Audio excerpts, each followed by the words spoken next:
In this video, I'm going to show you how to log into your student account with Sandwell College. So let's get started right away.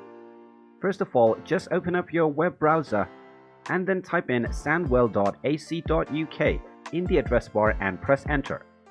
Now you will be taken into the official website of Sandwell College. Now in order to access the login page, scroll all the way down and at the very bottom in the left corner, you will find the student login button.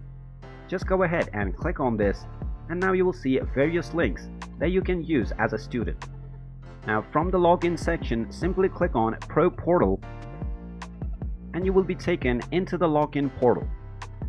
Now just go ahead and type in your username followed by your password. Finally, click on the login button and you will be logged into your student account with Sandwell College. And there you have it.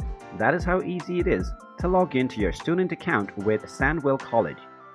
If you find this video helpful, make sure you hit that like button and subscribe to our channel if you haven't done so already.